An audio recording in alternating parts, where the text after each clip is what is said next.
Many people would introduce me as, this is Shelley Reys. She's an Indigenous member of the board. This is Shelley Reys, who is the first chair that we've had for this organisation of Aboriginal descent, etc. And I'm very quick to say, actually, no, I'm Shelley Reys, member of the board, and I'm Shelley Reys, chairman of the board. I'm not an Indigenous chair, I'm not an Indigenous board member. I play my part like anyone else on the board or as chair. I'm a Jitterbug woman from northern Queensland in the Atherton Tablelands. I'm the CEO of Arilla Indigenous Consulting, partner of KPMG. I'm also on the board of the organising committee for the Olympic Games, otherwise known as Brisbane 32, and I'm the chairman of the Council of the Order of Australia. First, let me acknowledge we're on the lands of the Ngunnawal and the Ngambri. I acknowledge that you've all come from various places around the country to be here today, and so thank you. It's so evident to me that you are incredibly passionate about making sure that the right people are acknowledged, and we all know that there are amazing people around the country doing amazing things, so it's lovely to signpost them and acknowledge them along the way. How lucky we are. I find it very hard talking about myself. I find it really easy to talk about the accomplishments of the business. Arilla's been around for over 30 years, under my leadership for 30 years. I'm proud that I've been able to help organisations and leaders make sense of a space that is eternally confusing and complex to them, that I've somehow been able to make things clearer so that they can play their part. When you start talking about First Nations topics, you use the term Aboriginal and Torres Strait Islander people, First Nations reconciliation action plans. Use any of those terms or words in any conversation, and so many people start to get nervous. They're afraid of saying the wrong thing, doing the wrong thing, making a mistake, sounding racist. I can't use that word. Can I really say that? I don't want to offend anyone. Now, it's only lovely people that are concerned about those things. But the problem is that if you're walking on eggshells on this topic, either as a leader or your entire organisation is walking on eggshells on this topic, it means that they're not creating the impact that they would like to create, because people are being held back by the lack of skill, but also the lack of confidence. So the way that I often describe my work is that we remove the eggshells. We give people skills and confidence to work in the space better in order to change the lives of Aboriginal and Torres Strait Islander people, but also in order to change the way in which your business deals with this topic, so that one, it's more impactful, and two, speaks to the business case that you need to keep an eye on. Our clients include Facebook, Google, Microsoft, KPMG, Airbnb, LinkedIn, and government agencies as well. A whole range of organisations who are a big part of the Australian workforce that I hope are feeling more empowered and skilled and confident to work with Aboriginal and Torres Strait Islander people on projects that affect them.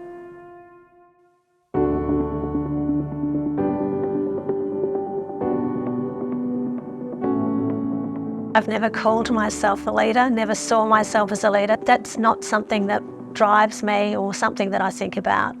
But I do acknowledge that the kind of work that I've done over the years has created a footpath for a range of people, and I very much hope that that's been a positive influence on people, and I've certainly been influenced a lot along the way. I've had some fantastic people around me, starting with my father, I would think, who was a very well-known jockey of Aboriginal descent, won the Melbourne Cup, and as far as we know, the only First Nations jockey to win the Melbourne Cup. And when you grow up with someone like that who had a very successful career before he ever won the Melbourne Cup, you do grow up thinking that anything's possible, that you can do anything if you try hard enough, if you work hard enough, And if you're kind enough to, these are all the things that my dad taught me as a kid. And my mum too, a great influencer on me. She ran Dad's business, because that's what it is when you're a jockey. You need someone to keep the rides coming in, managing the books. So I was very much inspired by her. Both of them a really strong work ethic. My cousin Darren O'Young, also a very big influencer for me. He actually started the business that I now run more than 30 years ago in Sydney. And I'm always been very grateful to him. So there's lots of colourful stories of entrepreneurs, people who really showed me from a very young age about work ethics and also giving everything your best and being your best.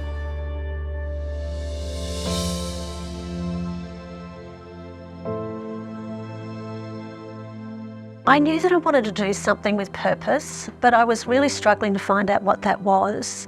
And then my cousin, Darren O'Young, who'd started the business called Arilla, he asked me if I'd be interested in joining him, and I jumped at the chance. We had a fantastic relationship. We loved each other as cousins, and the idea of me working closely with him was just too good to pass up.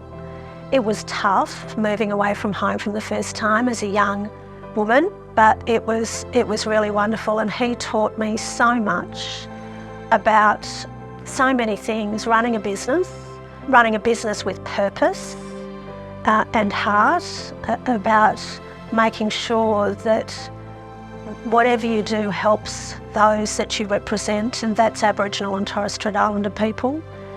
And he also invited me with, I think, a secret ambition, which I wasn't aware of at the time.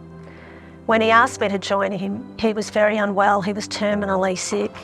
So while it was a fantastic opportunity and also a wonderful way to just connect as family, it was unfortunately short-lived, because he died not long after that, and I was left talking to his family about what we might do with Arilla. And that was a very difficult decision, because so much of running the business was about doing it with him. So the big question for me is, do I want to do this without him? I took a very long time to think about that. Spoke to my family and friends, and after some really good counsel and honest conversations, decided that I'd give it a whirl. And that's a story that's 30 years old now. And there is not a day that goes past that I don't think of him, either in terms of our friendship or as a leader that he was for me. Anyone that knew Darren knew him as this beautiful spirit, a huge heart, a huge smile, very similar to my father actually in many ways, kind, considerate, always thinking about people coming first. And I've been very much inspired by that. So I might work in a really cutthroat environment, in a business pressured environment, but at the end of the day, people come first. People are the drivers. And I think that's a really great driver to have, to put people first.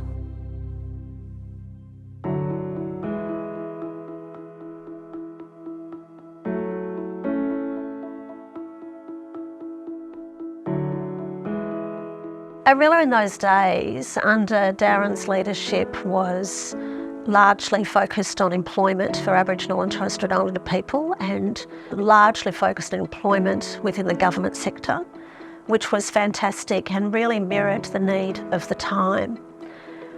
By the time I took over the business, I needed to make sure that it spoke to me and my aspirations, and also fit with my area of expertise. And so I reinvented, if you like, Arilla's main game. So I moved away from Aboriginal and Torres Strait Islander recruitment, albeit very important, but did something that I felt was really speaking to where my passion sat, and that was helping non-Indigenous Australians understand the Aboriginal and Torres Strait Islander space better. So how can I work with Aboriginal and Torres Strait Islander people better, or work on projects that affect them better, and overall be more impactful? It was the mid-90s, And most people felt that the business of Aboriginal and Torres Strait Islander affairs was the business of government. Whereas I felt as though the business community and the corporate community had the opportunity to fill the gaps and to do the kind of work and create the kind of impact that government couldn't. So I started door knocking, if you will, talking to a whole range of corporate leaders, saying, you do have a role to play. Let me help you understand what that role is, and let's work on that together. I think we were probably most well known at the time for our cultural competency training, which was face-to-face. So an offshoot of those early conversations with the business community about playing your part. Now we were showing them how they can play their part. So we were quickly known as the leading business for cultural competency training, and I was very proud of that. Over the years, we progressed in a number of ways. First of all, broader consulting services. So anywhere where Aboriginal and Torres Strait Islander people are a stakeholder, we generally like to get involved. So that broader consulting space. We help organisations with their reconciliation action plans, either developing them or delivering on them. Cultural safety, helping organisations to create safe environments in which First Nations peoples can really thrive. But of course, anything that you do that helps First Nations people thrive is good for anybody in the workplace. Creating safe environments for everyone is a good idea. Speaker services as well, very popular. But the cultural competency training we still remained very focused on and known for. And it was around 7.5 years ago where I launched a digital version of that work called Arilla Digital. So it's an online training tool. I needed a lot of convincing to develop that training tool because all of the online training I had seen up until that time, I'm going to hold no punches here, was deathly boring. I felt the online training I had seen was not impactful at all. So I thought, okay, well, I'll do this, but I just need to make sure that it's nothing like what I'd seen before in the online training space. In the end, it's a cheaper way of training people, of course. We've got clients all around Australia, let alone all around the globe. It's time to be more contemporary in the way in which we provide our services. And so I was delighted by the time that I launched it. It was developed on the smell of an oily rag, but I was delighted when it was launched. And it has been extremely successful. I'm very proud of that. And it was only a handful of months ago that I launched a brand new version of it. And again, has been very successful. And I'm really, really proud that it is different to other online training. That people tell us that it's impactful, that it's inspiring. It's inspiring them to have conversations with other people about what they've learned. And that gives me a great deal of joy.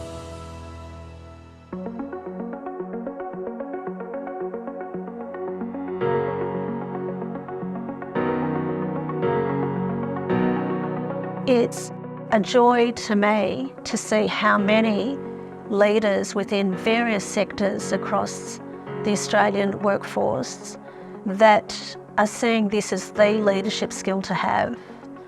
So part of their legacy piece is around a contribution like this. They themselves are walking on eggshells on the topic and seek someone that can give them some solid advice that they can trust. And I'm privileged to be that person for a whole range of leaders across the business community. The other thing that people tell me that I bring to the table is a deep understanding of Aboriginal and Torres Strait Islander peoples and cultures with business acumen. And for many of my clients, they say that's hard to find, but really important to do in order for them to be successful and to play their part. And I'm proud of that. Being involved in the Aboriginal and Torres Strait Islander space makes good business sense. And we know that the expectations of customers and shareholders is that as a firm, that you're making a contribution to the communities in which you're working and you're doing that well. So it makes good business sense to be involved in this space. And I like to think that I am a living example that you can make a contribution to the communities in which you work and still be a profitable commercial entity that you can make a contribution and still do so in a way that affects your bottom line in a positive way.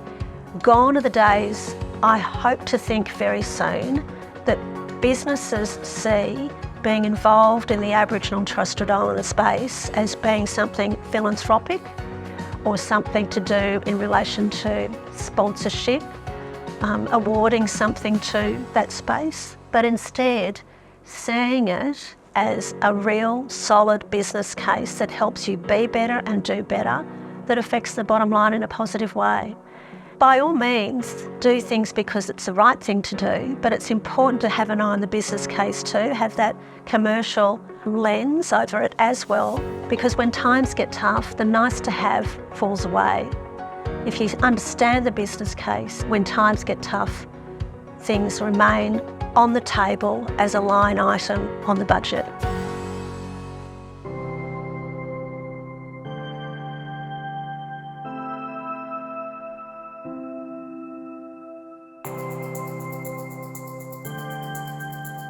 KPMG were one of my clients for around 7 or 8 years when we began a conversation about them becoming a shareholder of my business. And cutting a very long story short, we decided to work together. So for the last 7.5 years, we've been a joint venture, still majority Indigenous owned, and we are absolutely Aboriginal run and managed. The relationship with KPMG has meant that we've been able to broaden our footprint with offices in every state and territory and in between, and also get access to terrific people who work in areas that we don't necessarily really have skills in.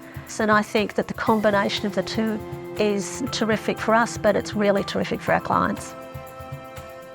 It's really important to have an education around First Nations people's issues. Because I think, even in my own position, I often say this to Shelley, how embarrassed I was when I first did the Arilla digital training course, and just my ignorance in the history of the country. And, it was a real eye-opener for me, and I learned a lot and consequently mandated it for the whole firm. I think people needed to understand what it was all about. So I think it's really important that not only do we support things that are in the realm of Indigenous reconciliation, we actually understand why it's important, so it has some integrity in terms of what we say.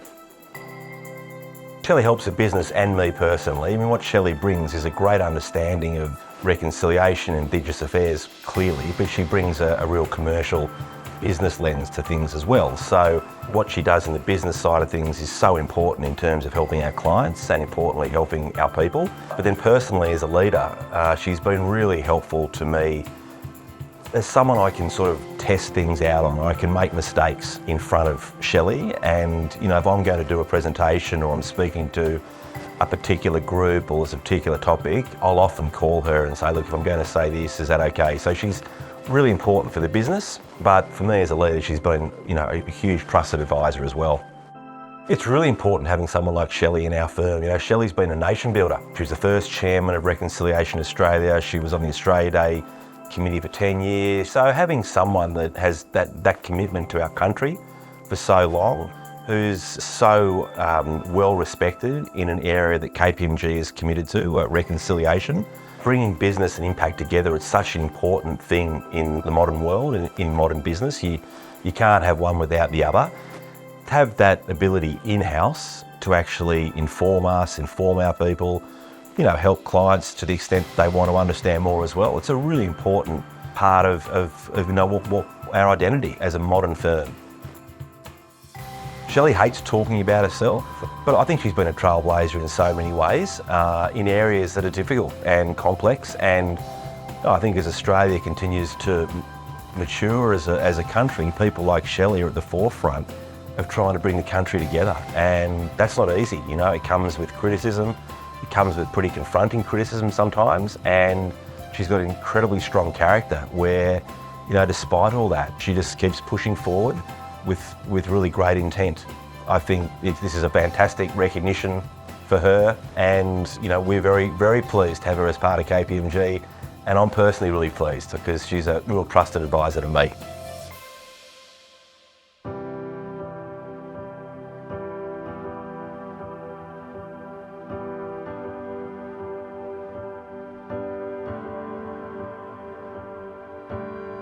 Been fortunate to have done a whole range of things over the last 30 years that I call nation building work.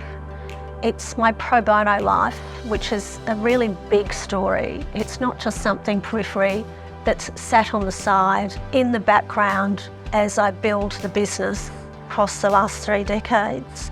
It's been part and parcel of who Arilla is.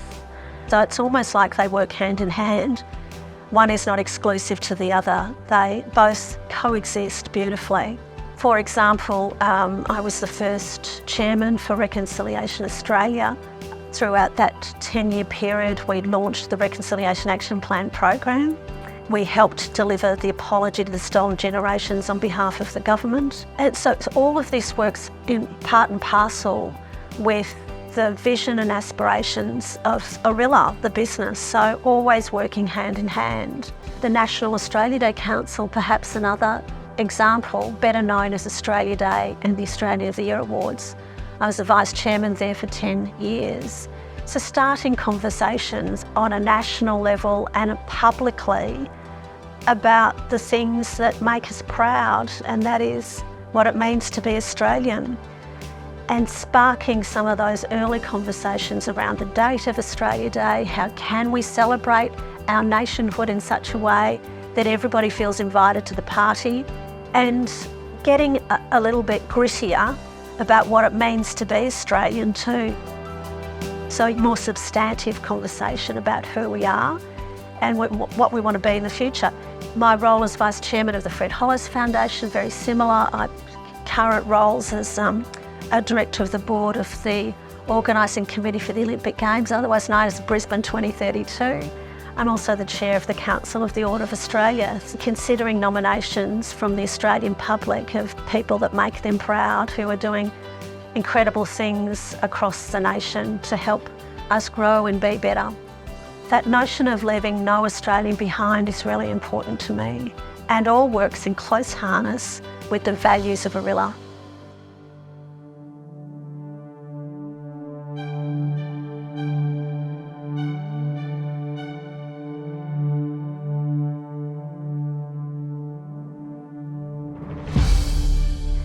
Long before I was asked to be the chairman of the Council of the Order of Australia, I was honoured to be offered an Order of Australia medal, and it was in 2012 actually. And I have to say that I was very humbled by the honour, but also really embarrassed. The work that I do is incredibly important. I am not important. And so I struggled with the award. I also felt as though that there were a whole range of people doing great work in this space too, and so why me? Now that I am the chairman of the Council of the Order of Australia, I've noticed that it's something that's really common amongst anyone that is offered an award within the order. Most people will say, why me? There are other people that are more worthy, and I don't like to talk about myself. And I now start to think that it might be something that's inherent in being Australian, is this notion of being one of many, not having a spotlight on yourself necessarily, but also this humility perhaps that comes with being Australian. And I love to see people within the work that I do with the Order of Australia being acknowledged for the work that they do. And I love to see the joy on the faces of their family. And I must say that one of the things that I took a great deal of joy out of was to see the pride that my family had, and my partner too, in me receiving this honour. And it is very much the same in accepting this offer in terms of the Hall of Fame.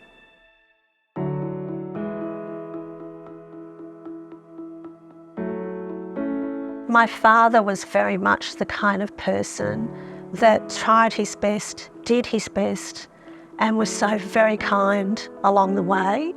And I like to think that there are 3 things that I've learned from him, but also learnt from my mum too. And I do think that putting people first and thinking about people is a great driver for being successful, and everything else falls into place along the way if you do that. And when I think about people, I think about my clients, and we habitually call them the Arilla family. We don't use the word client very often. When I think of people, I also think of my immediate team at Arilla, all incredibly talented people who are Aboriginal and Torres Strait Islander people, but also non-Indigenous allies. We are a small team, but a really great team of people. I also think about our contractors. I love to support the small Indigenous business market. Aboriginal and Torres Strait Islander people who own their own businesses in their own right, small businesses at that, but bringing them on in projects to help build out our project teams. But we give them a revenue base, we give them extended networks, and we get the benefit of their extraordinary skills. And when I think of people, I also think of my family, all of those people that, whether they realise it or not, are always helping me and propping me up. And finally, but certainly not last, is the Aboriginal and Torres Strait Islander community. There is not a day that goes by that I don't feel them behind me, like an invisible wall of people who drive the decisions that I make every single day. It's so important when we think about and talk about impact at Arilla that we have a firm focus on Aboriginal and Torres Strait Islander people and changing their life circumstances. They are the invisible people on a daily basis that stand behind me. I would love businesses right across Australia to think about what contribution they can make to the communities in which they work, whether it's a local community, whether it's a state-based community across Queensland or further beyond. Think about what you can do to contribute to the lives of others. Put people first. We all have a social licence to operate, or at least we should think about that. And in doing so, think about how that speaks to your core business, what you do or what your principles and values are. But get really clear on what it is you're doing it, why you're doing it, and do it well.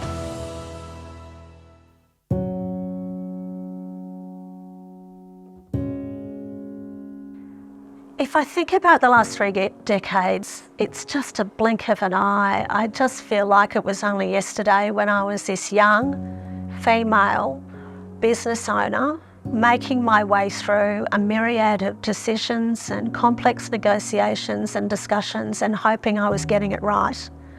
I feel like it was just yesterday in so many ways, but it's conversations like these and moments like these that do make you pause and do some reflection. And so I am very proud of what that looks like, and I hope that I've been able to leave a legacy similar to the legacy that I hope the people that I support are able to leave. What does the future look like for Arilla? Well, I have been spending some time to think about that.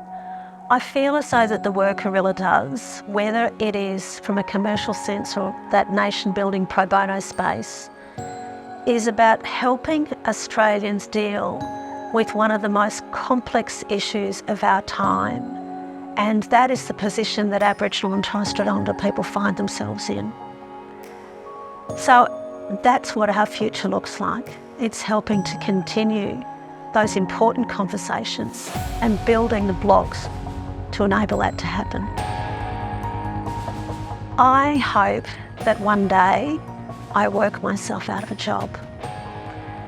The best gift or legacy will be that I no longer need to be around and doing what I do, that we have come to a point of maturity and a point of closing the gap that exists between Aboriginal and Torres Strait Islander peoples and the wider community. If I'm no longer doing what I do because I don't need to, then that would be a great joy to me.